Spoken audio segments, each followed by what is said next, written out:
मैं हूं रहमान अजहर और अपना पसंदीदा शो देखने के लिए हमारा चैनल सब्सक्राइब करें और मजीद मालूमात के लिए बेल आइकॉन पर क्लिक करें।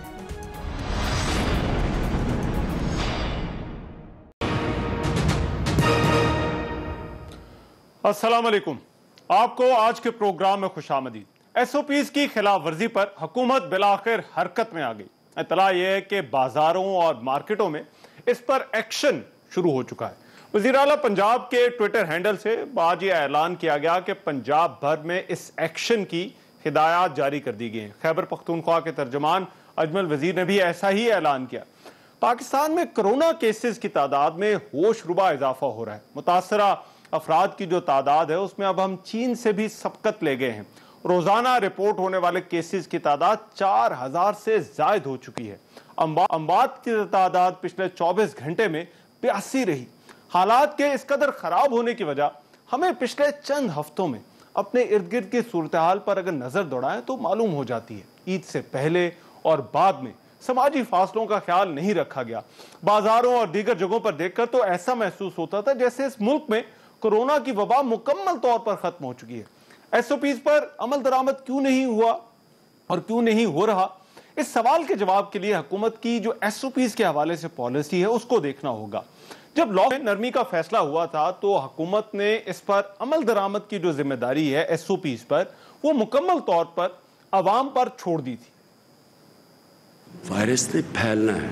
ये जो हमारे अमवात बढ़ रहे हैं, ये मैं आपको पहले दिन कह दिया था, जब भी मैंने आपको कहा था कि ये फैलेगी, ये बढ़ेंगे। अगर हमने कामयाबी से इसके साथ गुजारा करना है तो ये जिम्मेदारी अवाम की है। जितनी अवाम एहतियात करेगी हम बेहतर इसके साथ गुजारा कर सकेंगे। बहुत बड़ा जिम्मेदारी होगी हमारे इस कौम के ऊपर, शहरियों के ऊपर, कि हम कैसे अपने ऊपर डिसिप्लिन करते हैं, हम कैसे ये एसओपीज के ऊपर चलते हैं। हुकूमत ने जिम्मेदारी अवाम पर डालने और खुद ये जिम्मेदारी ना लेने के बारे में कहा था कि यह मुमकिन नहीं कि वो इस पर अमल दरामद करा सके। वज़ीर आज़म ने खुद ये कहा कि वो सख्ती नहीं करना चाहते, वो नहीं चाहते लोगों को पुलिस पकड़े। हुकूमत का जवाब ये भी था कि इस कदर वसाइल ही नहीं कि जो एसओपीज हैं इस पर वो जोर जबरदस्ती अमल दरामद करा सके। हम बंद नहीं कर सकते लोगों को। एडमिनिस्ट्रेशन तो काम कर ही रही है, हमारी पुलिस कर रही है, लेकिन उनके ऊपर बहुत ज्यादा बोझ पड़ चुका है, हमारी एडमिनिस्ट्रेशन पे भी और पुलिस पे भी। 4 लाख मसाजिद हैं और अगर 100 लोग आए हर मस्जिद में तो 4 करोड़ आएंगे और अगर 50 आए तो 2 करोड़ आएंगे। तो आप इसको दूसरी तरफ से भी देखिए कि अगर आप 2 पुलिस वाले भी एक मस्जिद के सामने मामूर करते हैं, अगर आप पार्टिसिपेशन, डिस्कशन, बाहमी रजामंदी से चीजें नहीं करते, तो दूसरा एंगल ये है। तो आप बताइए 8 लाख आप कहां से लाएंगे पुलिस और इन्फोर्स करने के लिए? अब हुकूमत ने जो मसाजिद, ट्रांसपोर्ट, बाजारों और कारोबार के हवाले से जो एसओपीज दिए और उससे ऐसा तासुर आया कि सिर्फ एसओपीज देना ही हुकूमत की जिम्मेदारी थी, जो उसने पूरी कर दी। इन एसओपीज पर अमल दरामद के हवाले से जब खबरें आई तो वो शुरू से ही हौसला अफजा नहीं थी। मसाजिद के हवाले से जो 20 नुकाती मुआहदा तय पाया उस पर 26 अप्रैल को रोजनामा डॉन की रिपोर्ट के मुताबिक पंजाब की 80% मसाजिद में इस पर एक सर्वे के मुताबिक पता चला कि अमल दरामद नहीं हो रहा था। रोजनामा द नेशन की 12 मई की एक रिपोर्ट के मुताबिक एक और सर्वे में यह पता चला कि 90% मसाजिद में एसओपीज पर अमल दरामद नहीं हो रहा। बाजारों के हवाले से जो एसओपीज तय पाए उनका जो हशर था वो ईद से पहले आने वाली चंद वीडियोस में बड़ा वाज़ेह था, जिसपे लोग बाजारों में बच्चों के साथ बेपनाह रश में शॉपिंग करते हुए नजर आए। कुछ ऐसा ही हाल ट्रांसपोर्ट के फीस और उन पर अमल दरामद के हवाले से भी था। अब हुकूमत इस सारी सूरत हाल के बाद हालिया दिनों में यह शिकवे करती नजर आई कि एसओपीज पर अमल दरामद नहीं हो रहा। जो कंडीशन थी वो यही थी कि उसके लिए कोई ज़ाब्ता अखलाक बनाया गया, जिसको हम एसओपीज भी कहते हैं। उसका मकसद यही था कि दोनों चीज़ें चलती रहें, कि जानों का तहफ़्फ़ुज़ भी हो और साथ साथ में मईशत भी चले। लेकिन हमने देखा और आप सब ने देखा, जो एसओपीज थे या जो ज़ाब्ता अखलाक था उसको बिल्कुल फॉलो नहीं किया गया, अक्सरियत ने फॉलो नहीं किया। हम ये चाहते हैं कि लोगों की ज़िंदगी भी रवा दवा हो, लेकिन अगर एसओपीज पे अमल दरामद नहीं होगा तो ये क्रिस्टल क्लियर बात है कि फिर हम उस जगह पे जहाँ पे एसओपीज के वायलेशन होगी वहाँ पे हम एक्शन लेंगे, वहाँ पे उसी वक्त उस कारोबार को हम बंद करें। जब आपने किसी किस्म के एसओपीज नहीं ऑब्जर्व किए और ईद भी हमने खुल खुला के मनाई, तो अब नंबर ऑफ केसेस का तादाद बढ़ रही है। जब आपके नंबर ऑफ केसेस की तादाद बढ़ेगी तो नंबर ऑफ सीरियस केसेस जो हैं उनकी भी तादाद बढ़ेगी।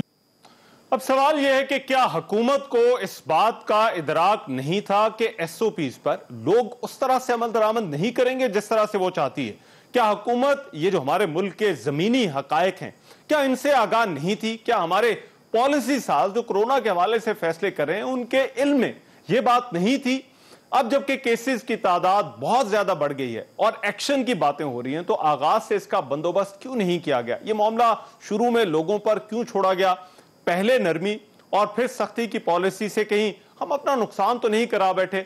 इस हवाले से आज प्रोग्राम में जो है वो डिबेट होगी। इसके अलावा पार्लियामेंट का जो इजलास है उस पर भी जो है वो बात हो रही है। ये इजलास जो है वो होना है और कुछ हौसला अफजा खबरें नहीं है। हमने देखा कि कुछ एमएनएस जो है वो उनका इंतकाल भी हुआ कोरोना की वजह से। को बहुत बड़ी तादाद जो है वो इससे मुतासिर भी है। उस पर भी आज के प्रोग्राम में बात होगी और फिर एहतसाब की जो बाज़गश्त चल रही है उस पर भी डिबेट करेंगे। मेरे साथ मौजूद होंगे मियां जावेद लतीफ़ साहब, मुस्लिम लीग नून के रहनुमा है, वो हमें जो है वो ज्वाइन कर रहे हैं, और फवाद चौधरी साहब जो कि वफाकी वजीर हैं बराए science and technology Pakistan Tehreek Insaf से, वो भी इस डिबेट में ज्वाइन करेंगे। इस डिबेट का आगाज हम करेंगे इस ब्रेक के बाद।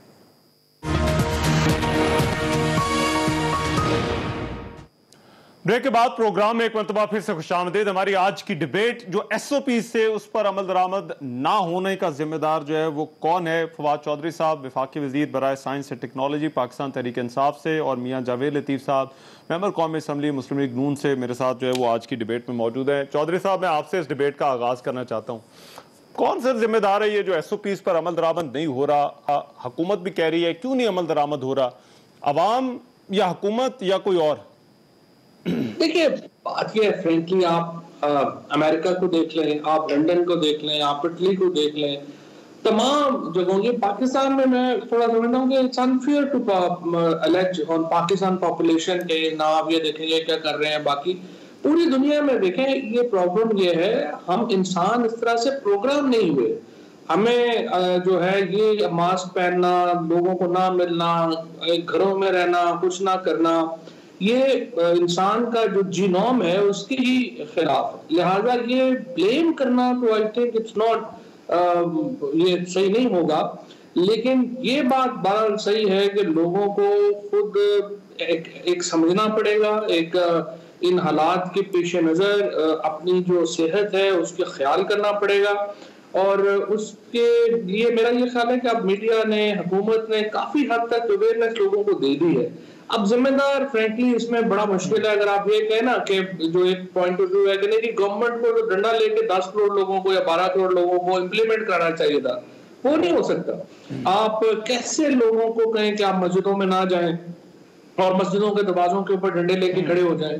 आप कैसे लोगों को कहें कि आप ये खरीदारी ना करें और हम आपको जो है वरना वो फिर हम आपको जेलों में बंद कर देंगे? तो ये कांट डू दैट। सो ये पूरा आई वुड से कि एक इस वक्त एक माहौल है और उसको जो है वो लेके चलना है। मेरा ख्याल है कि पाकिस्तान में, आपने कहा फितरत तो है, मैं समझता हूँ बहुत सारे, सिंस आप खुद कानून को बड़ी अच्छी तरह से समझते हैं सर, आपका एक बैकग्राउंड है, बट लॉ की बनाना तो सर हुकूमत की जिम्मेदारी होती है, इंप्लीमेंटेशन पे कोई खुद तो तैयार होता नहीं है। तो मेरा ख्याल है इसमें भी जो मवाजना है वो उसी तरह से नहीं बनता कि एक कानून हुकूमत दे देती है, एसओपी अगर दे देती है तो उस पर अमल दरामद कराना, चले 100% ना सही अगर 50, 60, 70% तो कहीं ना कहीं पर तो फितरत के अलावा हुकूमत की तो जिम्मेदारी होगी ना। नहीं, उस तरह तो देखिए, तो पाकिस्तान में जो हालात हैं या जिस तरीके से हुकूमत ने कंट्रोल किया है वो तो बहुत बेहतर है बाकी मुल्कों से। मसलन अगर आप देखेंगे कि पाकिस्तान में आपने अभी इंटरनेशनल ट्रैवल भी किया है और आप अंदाजा करिए कि पाकिस्तान के अंदर जो एसओपीज थे एयरपोर्ट्स के ऊपर वो कितनी पहले इंस्टॉल थे बनिस्बत बाकी दुनिया के। फर्स्ट वर्ल्ड में जो है वो प्रोटोकॉल्स जो है वो नहीं लगाए जा सके, पाकिस्तान में जो है प्रोटोकॉल्स लगाए थे। इसी तरीके से जो बाकी इक़दाम पाकिस्तान में हुकूमत ने किए थे वो फर्स्ट वर्ल्ड में भी उस तरह के जो इक़दाम हैं वो नहीं हुए, और इसीलिए पाकिस्तान में हम बनिस्बत बहुत सारे ममालिक के एक्चुअली काफी बेहतर रह गए उनसे। अब इंशाल्लाह दुआ करें कि अगला मामला भी सही निकले।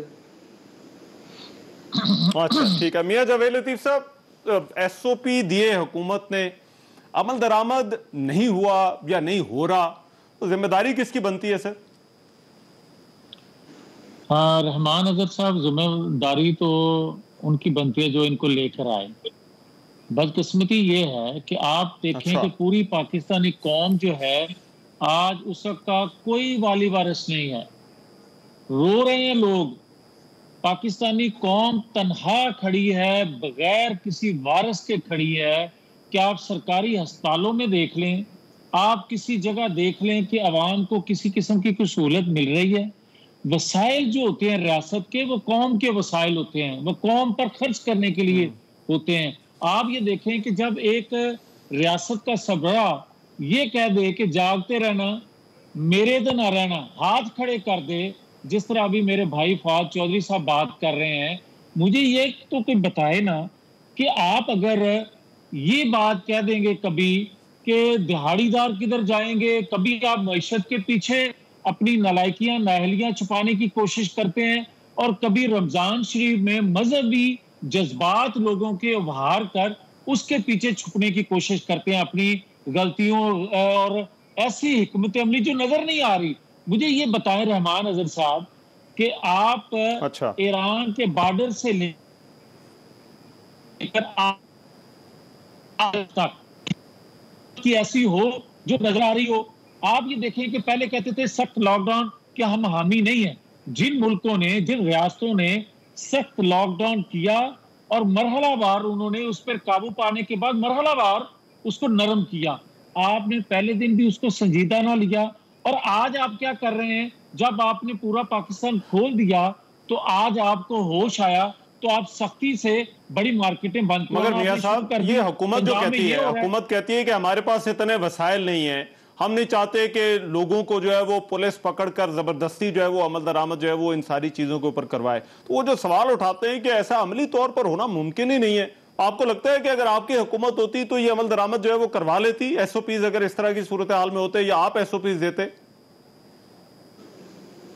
यार रहमान, जो फरवरी में पहला केस जब रिपोर्ट हुआ था पाकिस्तान के अंदर, तो उससे 2 महीने पहले हमें मिले थे।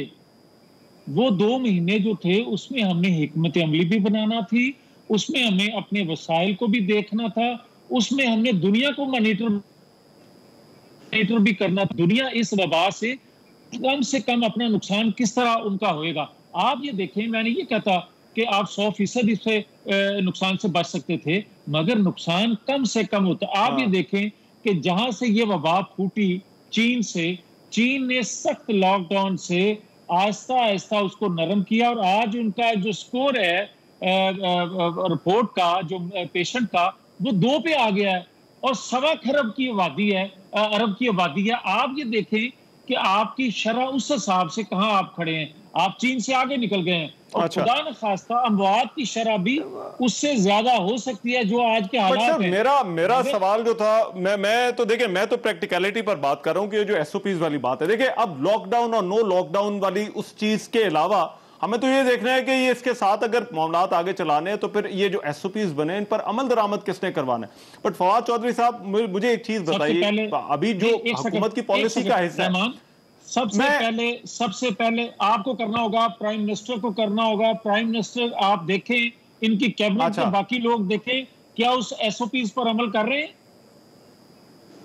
अच्छा, चलो मैं उनसे पूछता हूं। जी फवाद साहब, क्या एसओपी पर अमल हो रहा है? मगर दूसरा जो मेरा सवाल है वो ये कि ये आपकी पॉलिसी का हिस्सा है कि आपने ये मामला जो है वो लोगों पर छोड़ दिया, बट क्या हमारे लोगों को, जो हमारे पॉलिसी साज हैं, जो इस हवाले से फैसला ले रहे हैं, आपकी कैबिनेट है, वहां पर भी जाहिर बात है इस हवाले से बात होगी, क्या ये एसओपीज वाला मामला लोगों पर छोड़ना ठीक पॉलिसी है? क्योंकि जो जमीनी हकायक हैं, लोगों को, सर आप भी समझते हैं, आप एक पॉलिटिशियन है, हलकों के अंदर जाते हैं, लोगों की नब्ज को समझते हैं, तो फिर क्या ये लोगों पर छोड़ना जो है वो, क्या हमें इस बात का इदराक नहीं था कि हम लोगों पर छोड़ेंगे तो फिर ये सब कुछ होगा?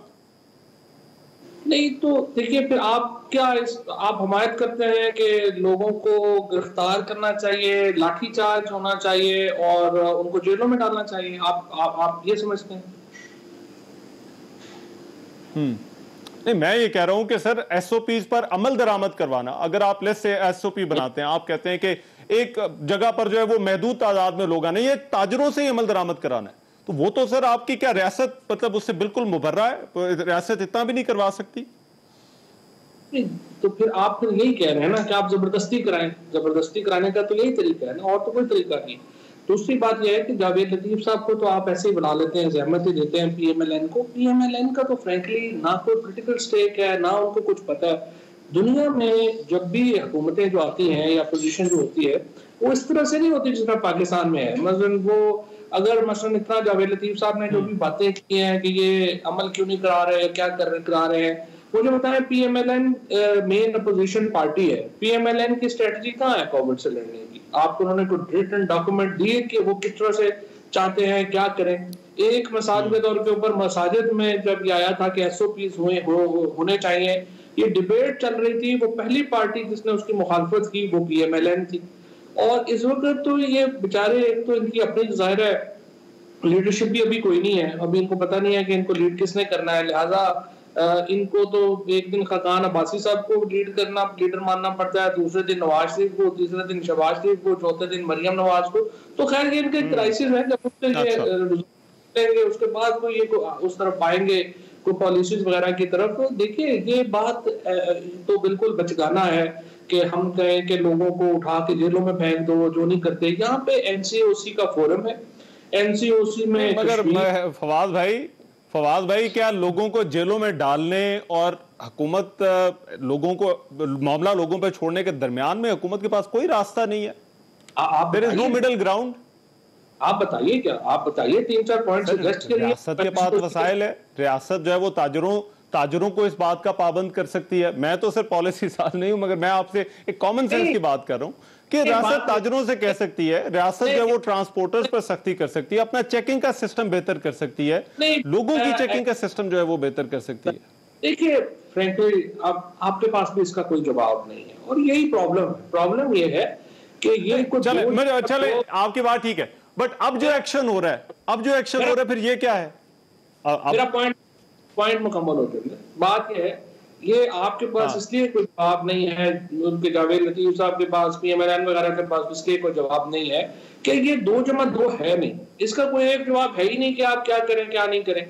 ये आपको रोजाना बैठना पड़ता है, रोजाना सोचना पड़ता है कि कौन से सेक्टर्स को खोलना है, कौन से को बंद करना है, कि पहिया भी चलता रहे और आप जो है वो सेहत भी महफूज रहे। और यही स्ट्रेटजी गवर्नमेंट की है। एनसीओसी बैठती है, उसमें सारे सूबे रिप्रेजेंटेड है, उसमें इदारे रिप्रेजेंटेड हैं, वो रिपोर्टें लिखते हैं, उसमें वायरोलॉजिस्ट हैं, उसमें जो हेल्थ के एक्सपर्ट्स हैं वो हैं, वो अपना हिसाब देखते हैं, उसके मुताबिक वो एक जो है वो लाइन लेते हैं और उसके मुताबिक वो चलते हैं। और यही जो है वो इस वक्त जो है वो चल रहा है। इससे बेहतर स्ट्रेटजी मेरे ख्याल में मुमकिन नहीं।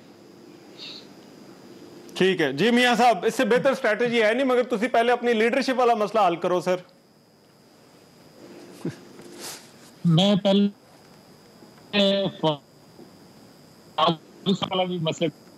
पहली बात यह है कि चौधरी साहब शरीफ आदमी हैं, इंतहाई शरीफ आदमी हैं, इनकी जुबान और इनका दिल जो है वो साफ नहीं दे रहा।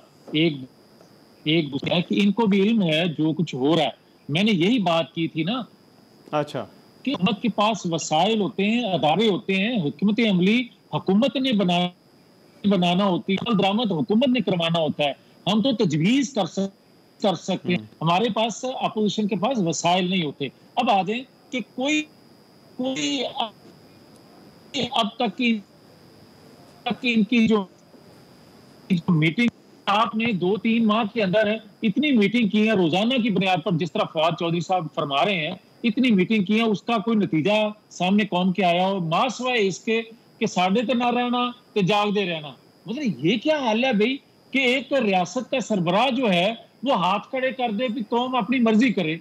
मैं ये कहता हूं कि आपने 3-4 माह के अंदर कोई हिकमत अमली ऐसी दी है कि उसकी मुखालफत की हो अपोजिशन ने, उसकी मुखालफत की हो इंडस्ट्रियलिस्ट ने, किसी मजहबी सियासी जमात ने की हो।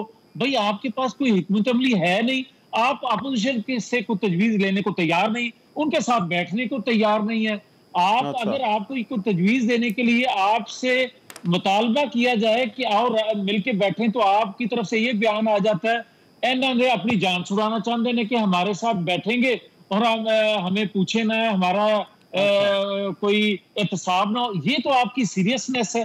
और जब आप इस तरह की गुफ्तगू करेंगे तो फिर मैं यही कहूंगा ना कि पूरी पाकिस्तानी कौम को आपने लवारस बना दिया है, इसका कोई वाली वारस ही नजर नहीं आ रहा। अच्छा। तो जहां तक आपका ये कहना है कि आपकी लीडरशिप और रहमान अजहर साहब आप मियां साहब, आप तो क्लेम करते हैं ना, आप ये क्लेम करते हैं कि आपने, और आपके ज़ाहिर बात है शहबाज शरीफ साहब भी क्लेम करते हैं कि डेंगू पर उन्होंने जो है वो काबू पाया, उन्होंने और भी चीज़ें की, को पेपर ही बना के दे देते, कोई बता देते कि अच्छा जी आप हुकूमत को जो है वो ये करना चाहिए या हुकूमत को जो है वो ये करना होगा।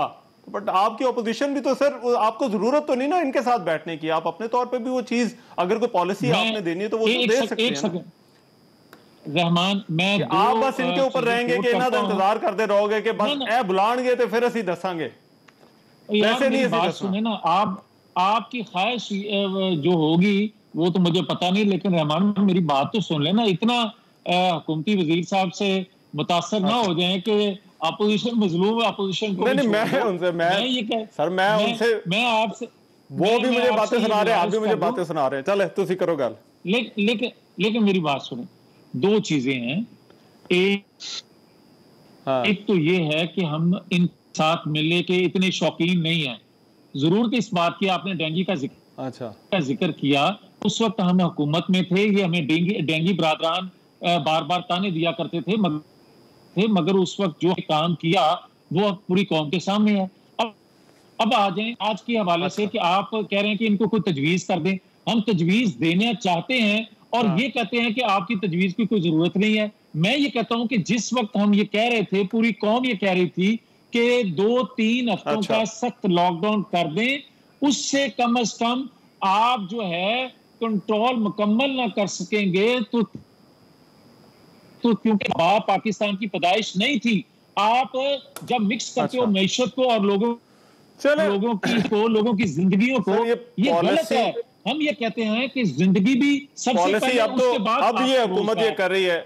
अगर जिंदगी नहीं होगी अब ये हुकूमत ये कर रही है कि आप कह रही है कि एक्शन होगा। बट मुझे मैं इस चीज का जवाब लेता हूं। मैं एक ब्रेक मुझे लेनी है, एक ब्रेक वापस आ रहे हैं। इस पर जो हमारी डिबेट है वो जारी रहेगी।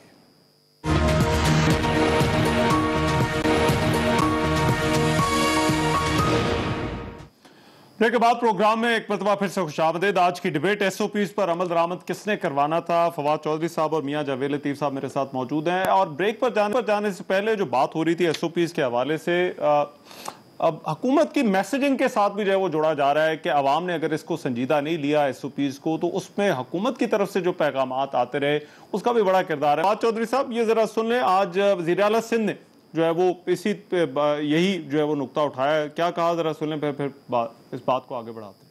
कई जगहों पे एसओपीज फॉलो नहीं हो रही और मैं उसका जो इल्ज़ाम लोगों को नहीं दूंगा। मैं ख़त्म कर लूँ। मैं लोगों को इसलिए नहीं दूंगा कि जिस तरीके के मिक्स्ड मैसेजेस गए इस वबा के बारे में, यार आप हैं या मैं हूँ, तो मुझे अगर एक शख्स कहता है ये बहुत खतरनाक है, अपने आप को बचाओ, और दूसरा कहता है कि ये फ्लू है, कुछ नहीं होगा, तुम बच जाओगे, जुकाम होगा, बुखार होगा, तुम बच जाओगे। फवाद चौधरी साहब, क्या वाकई इस वजह से लोग एसओपीज पर अमल नहीं कर रहे या एसओपीज को संजीदा नहीं ले रहे? देखिए सिंध हुकूमत का एक पॉइंट ऑफ व्यू है, और सिंध हुकूमत का पॉइंट ऑफ व्यू ये था कि जी हमें मुकम्मल लॉकडाउन करना चाहिए, कर्फ्यू लगाना चाहिए, लोगों को घर से बाहर निकलने की इजाजत नहीं देनी चाहिए। और इसका एक हिस्सा तकरीबन 3-4 दिन सिंध ने इम्प्लीमेंट भी किया, जब उन्होंने हर किस्म की ट्रैफिक जो है वो सिंध में रोक दी। और उसका नतीजा क्या हुआ? उसका नतीजा ये हुआ कि आपके गिलगित बल्तिस्तान में तेल पेट्रोल की जो है वो किल्लत पैदा हो गई। आपके यहाँ आप गजाई बहरान की तरफ बढ़ना शुरू हो गए।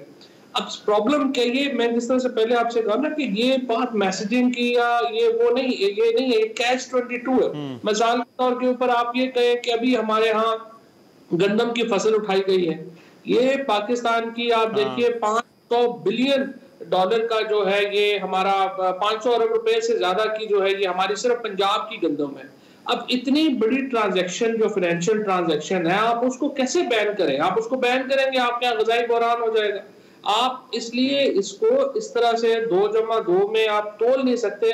और जो मुराद अली शाह साहब ने पॉलिसीज पहले सिंध में लगाई थी, उनका डिजायर्ड रिजल्ट तो नहीं आया। यही काम इंडिया में भी हुआ। इंडिया में भी उन्होंने 21 दिन तो मुकम्मल लॉकडाउन किया, जो ही उन्होंने लॉकडाउन खत्म किया, पता चला कि इकोनॉमी का भी बड़ा गरक हो गया है, आप फूड रॉयट्स भी हो रहे हैं और कोरोना भी जो है वो बढ़ गया। सो एक्चुअली पाकिस्तान ने, ठीक है, एक तो फैशनेबल है अपोजिशन की तरफ से criticism, otherwise I think Pakistan government has done rather well than many other countries in the world. अच्छा मियां जावेद लतीफ साहब, जो ब्रेक पर जाने से पहले एक बात हो रही थी कि अगर हुकूमत कहीं पर सख्ती भी करती है तो फिर ये ऑपोजिशन जमातें हैं, यही जाकर जो है वो उन लोगों के साथ, ताजरों की एक मिसाल है कि आपने जब उन पर सख्ती अगर करनी चाहे तो फिर जो है वो सियासी जमातें हमारी जो है वो पीछे जाकर खड़ी हो जाती है। पर सर हुकूमत के लिए जो दरमियानी रास्ता है, देखिए एक तरफ मुकम्मल कर्फ्यू, एक तरफ मुकम्मल ओपनिंग है, तो दरमियान में तो यही रास्ता है SOPs वाला, तो इस पर अगर चलना है तो फिर हर तरफ से एक ही आवाज आनी चाहिए। नहीं रहमान, दो चीजें हैं। पहले तो मैं ये क्लियर कर दूं कि किसी जमात ने, वो सियासी हो या दीनी हो, इस इशू पर, ये कौमी इशू था, ये वबा पूरे दुनिया में थी, इस पर किसी ने सियासत करने की ना कोशिश की है ना किसी को करना चाहिए थी। अब आ जाएं, इसमें लीडिंग रोल अदा करना था हुकूमत वक्त ने। आप ये देखें, क्योंकि उसकी वजह वसाइल सारे हुकूमत के पास होते हैं, हुकूमत ने एक पेज पर लाना होता है। और अगर आप ये समझते हैं कि हमने ये पॉलिसी बनाई, जिस तरह आप कह रहे हैं कि ताजरों को पर सख्ती करते तो आप लोगों ने पीछे आके खड़ा हो जाना था, ट्रांसपोर्टर पर करते तो फिर किसान पर करते, या किसी शोबा जिंदगी से तल्लुक रखने वाले के साथ सख्ती करते तो आपने अपोजिशन, आपसे मुराद अपोजिशन ने खड़े होना था। मैं ये कहता हूं कि कोई भी जी शोर इस इशू को कभी इस तरह न लेता जो खदशात का आप इजहार कर रहे हैं। उसकी वजह आप ये देखें कि मैंने जिक्र किया था कि अगर ईरान से, चीन से, या आप अपने एयरपोर्ट सील कर देते, अगर आप लोगों को मारने के लिए एक जगह ना इकट्ठा कर देते जो आपने किया, तो इस तरह लोग, अगर आप 5 स्टार होटलों में भी लोगों को ठहराते जो बाहर से आ रहे थे, तो फिर भी आपका इतना खर्च नहीं होना था। कुछ अरब रुपए आपने खर्च करना था, खरबों रुपए का मईशत का नुकसान भी बच जाना था। अच्छा। लोगों को आपने फैसिलिटेट भी कर लेना था। जो रियासत की जिम्मेवारी होती है, कोई आपने एहसान नहीं करना था। मगर उस वक्त जो किया गया वो भी सबके सामने, मैं उसमें जाए बगैर सिर्फ इतना करूंगा, अब भी ये कहना चाहता हूं, मैं ये कहता हूं कि भाई सियासत हम करते रहेंगे, आप यहां ही हैं, ये वबा से जान छूट जाए, खुदा करे पाकिस्तान का कम से कम नुकसान हो, खुदा करे मईशत भी पाकिस्तान की बच जाए। मैं ये कतई नहीं कर, आपकी मईशत अगर नुकसान पहुंचेगा तो क्या हुकूमत को नुकसान पहुंचेगा? भाई आप तो बिस्तरा पकड़ोगे तो यहां से चले जाओगे, अवाम ने, कौम ने तो यही रहना ना, सियासत यही करनी है। तो इसलिए मैं ये कहता हूं कि खुदा के लिए अगर कोई इस हवाले से सियासत का सोचता भी है तो वो ना पाकिस्तान का, ना कौम का, और ना अपने आप का हमदर्द है। मैं ये कहता हूं कि आप भी इनको तमाम शोबाए जिंदगी से तल्लुक रखने, और खास तौर पर डॉक्टर साहबान को, टेक्निकल लोगों को इस हवाले से साथ बैठाएं, और बैठाने के बाद कोई SOPs बनाएं जिससे आपकी जिंदगी पहले बचे, उसके बाद। सर SOP बनाना मसला नहीं है मियां साहब, प्रॉब्लम इज नॉट SOP बनाना। ये SOP मेरे पास पड़े हैं, मसाजिद वाला पड़ा है, ट्रांसपोर्ट वाला पड़ा हुआ है, फिर जो कारोबार वाला पड़ा हुआ है। ये SOP ऑन पेपर तो बड़े जबरदस्त है, इनको तो देख के लगता है कि ये तो ऐसा फुल प्रूफ सिस्टम है। बट सर प्रॉब्लम ये है कि इस पर अमल दरामद क्या लोगों ने अगर करना है, ताजरों ने करना है, या हुकूमत ने करवाना है? प्रॉब्लम इज नॉट कि आप SOP बना रहे हैं, SOP तो बने हुए हैं। SOPs नहीं, वो इशू नहीं है, आप सही कह रहे हैं।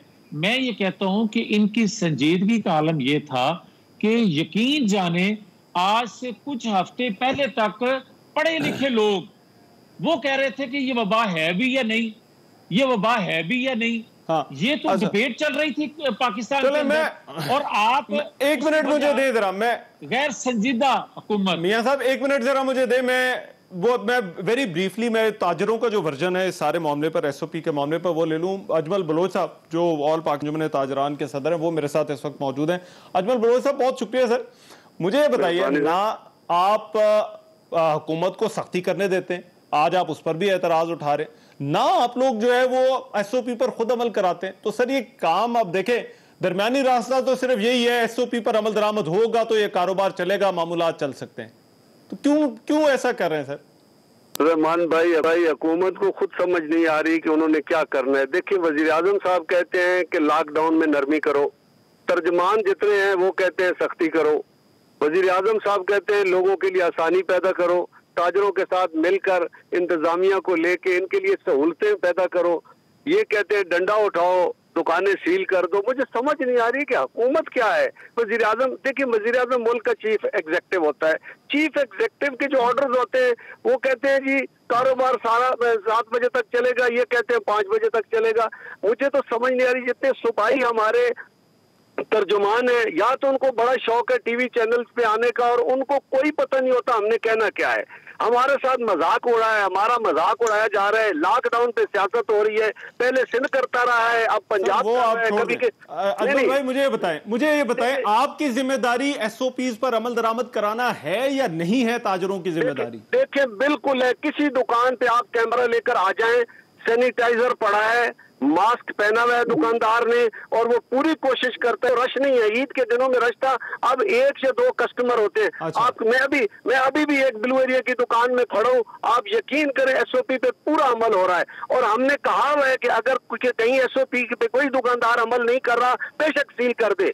लेकिन प्रॉब्लम ये है, मसला ये है कि ये अब क्या हो रहा है कि जनाब हम कहेंगे लोग एसओपी पे अमल दरामद नहीं कर रहे, दुकानदार पूरे की पूरी मार्केट सील कर देंगे। और भाई हम कहते हैं कि अगर मार्केट में 700 दुकानदार है, 2 दुकानदारों का कसूर है, उन्होंने मास्क नहीं पहना हुआ, उन 2 को सील कर दे, पूरी मार्केट न सील कर दे, पूरा प्लाजा न सील कर दे। ये वो जो चीजें हो रही हैं हमें समझ नहीं आ रही है। हमें ये कौन बताएगा कि एसओपी क्या है? इनके पास कोई अलग से एसओपी है? एक ही एसओपी है। अब बात कस्टमर ने आना है, उसने मास्क पहन कर आना है। हम कस्टमर को कहते हैं भाई मास्क पहन कर दुकान के अंदर आओ। इससे ज्यादा हम क्या कर सकते हैं? लेकिन सारा दिन सियासत हो रही है लॉकडाउन के ऊपर बस। अच्छा ठीक है, बहुत शुक्रिया अजमल बलोच साहब। मैं फवाद चौधरी साहब का इस पे वर्जन चाहूंगा। अभी एक ब्रेक ले लेते हैं जरा। मैं चाहता हूँ ब्रेक के बाद जब वापस आए तो फिर फवाद चौधरी साहब से पूछें कि फिर इस सारे में जिम्मेदारी जो है वो फिर किसकी बनती है? लोगों की बनती है, ताजरों की बनती है, या फिर जो है वो हुकूमत की बनती है? इस ब्रेक के बाद वापस आ रहे हैं।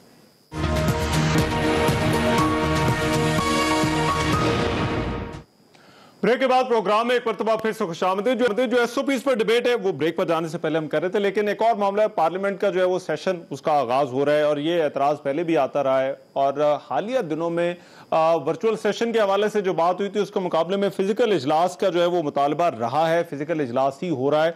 लेकिन जो अब तक के दस्तयाब आदाद शुमार हैं, तकरीबन 44 अरकान पार्लियामेंट ऐसे हैं जिनमें कोरोना की तशखीस हो चुकी है, जबकि 5 अरकान पार्लियामेंट जो है वो इसकी वजह से जो है वो इंतकाल भी कर चुके हैं। ये मुल्क की जो असम्बली है उनके आदाद शुमार है। लेकिन क्या इसके बावजूद ये इजलास बुलाना जो है वो क्या एक दुरुस्त फैसला है? मियां जावेद लतीफ साहब, आप लोग सर आते हैं पार्लियामेंट में, आज भी जो टेस्ट हुए हैं उनमें कौमी असम्बली के मुलाजिमीन की भी बड़ी तादाद में जो है वो इस वबा का जो है वो पता चला है, तो फिर क्या होना चाहिए फिजिकल इजलास?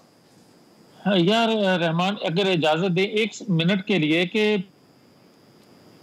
पीएम को अब ये कहें कि लॉकडाउन जो था नहीं होना चाहिए और सुबह सेम डे सख्त लॉकडाउन का ऐलान कर दें और पंजाब समेत, और अगले दिन फिर प्राइम मिनिस्टर साहब ये फरमाएं कि मैं तो ये नहीं चाहता था मगर ये अशराफिया का फैसला है। भाई सिंध में तो मुझे समझ आई कि मुराद अली शाह अशराफिया है, बाकी 3 सूबों में जहां इनकी हुकूमत है वहां अशराफिया कौन है ये तो कौम को बताएं। और जहां तक पार्लियामेंट का तल्लक है, और ये मैं संजीदगी की बात कर रहा हूं कि कंफ्यूज किया इन्होंने, और आज नुकसान के जिम्मेवार प्राइम मिनिस्टर। दूसरा जो आप बात कर रहे हैं ना कि पार्लियामेंट में आप फिजिकली जाना क्यों चाहते हैं या आप हमायत करते हैं या नहीं, रहमान मुझे ये बताएं कि जब पूरा पाकिस्तान खुला है तो पाकिस्तान के नुमाइंदे जो हैं जिनको लोग मुंतखब करते हैं अपने लिए, क्या वो वहां बैठकर ये रोना ना रोएं पार्लियामेंट में अपने मौजूदा हुक्मरानों के आगे कि किन के आगे छोड़ दिया है? उनका कोई वाली वारिस है कौम का? कोई हिकमत अमली है जो आपने 2 माह के अंदर बनाई, 3 माह के अंदर? वो हमें भी बता दो उस पर अमल कैसे करना है। जो आप बात कर रहे थे कि आप खुद ही बता दें, वहां बैठकर ये, अगर इनको ये तकलीफ ना हो कि हम जो बात कहते हैं करते हैं ये छुपाना चाहते हैं, जो अगले अपनी नाकामियां हैं, वो मईशत के हवाले से हों, वो कोरोना के हवाले से हों, वो लोगों की बेरोजगारी के हवाले से हों, वो लोगों का मकबूजा कश्मीर के हवाले से उठने वाले सवालात हों, ये सारी वो चीजें हैं जिस पर कौम सुनना चाहती है कि हमारे आप ये जानना चाहते हैं और इसको डिस्कस करना चाहते हैं। मगर मैं फवाद चौधरी साहब, आपकी पहले मुखालफत रही है फिजिकल इजलास की, अब इजलास एक मरतबा फिर से शुरू हो रहा है। वो मियां जावेद लतीफ साहब की वही बात कि वो कहते हैं कि अगर पूरा पाकिस्तान खुला तो फिर पार्लियामेंट का इजलास भी जो है वो फिजिकल तरीके से हो लेने दें, बट नंबर सर बड़े खौफनाक हैं, और जो खासतौर पर हमने पार्लियामेंटेरियंस के हवाले से देखें। आपकी अभी भी राय वही है कि ये इजलास जो है वो फिजिकल नहीं होना चाहिए? देखें जी, ये पिछला इजलास मैं कह रहा था कि इसको फिजिकल ना करें और वो नहीं माने। आप देख रहे हैं तकरीबन मेरा ख्याल है कि 2 दर्जन से ज्यादा लोग बीमार हैं, 6 लोग जो हैं वो अपनी जान से हाथ धो बैठे हैं, और बहुत सारा असेंबली का जो स्टाफ है वो खुद बड़ा बीमार है। सो अब तो पीक के ऊपर आप इजलास बुला रहे हैं। दूसरा जो प्रॉब्लम है ना बाकियों में और इसमें, ये बहुत सारे लोग इसमें 60 साल से ज्यादा उम्र के लोग हैं जो पार्लियामेंटेरियंस हैं। अब उनके और उस ग्रुप के लिए ये जो कोविड है ये बहुत खतरनाक है, बिकॉज ये तो जान ले सकता है। फिर दूसरा प्रॉब्लम ये है कि ये एक जो चूंकि ये हॉल में हो रहा है, अगर कराना था तो कम से कम कहीं बाहर करा लेते तो फिर भी कुछ थोड़ा बहुत हो जाती प्रोटेक्शन।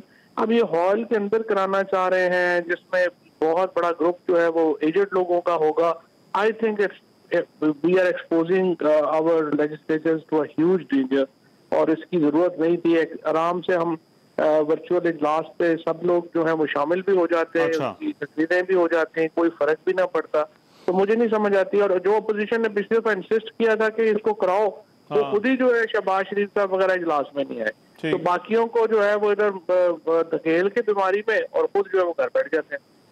सही। मियां साहब वेरी ब्रीफली 15 सेकंड है, कोई फायदा होगा? आप वैसे पिछली दफा भी कोई काम की बात नहीं थी हुई, ये जो सेशन हुआ था। साहब जो बात कर रहे हैं ना यार, आप तो कह रहे हैं कि बात करना बड़ा जरूरी है। 70 साल बंदे को नैब को देना जरूरी है, और वहां 40-50 साल के या 70 साल के जो पार्लियामेंट के अंदर आके इनकी करतूतों को बेनकाब करते हैं, उन पर इनको जो तहफुजात है। जी मुझे ये मंतक समझ नहीं आ रही।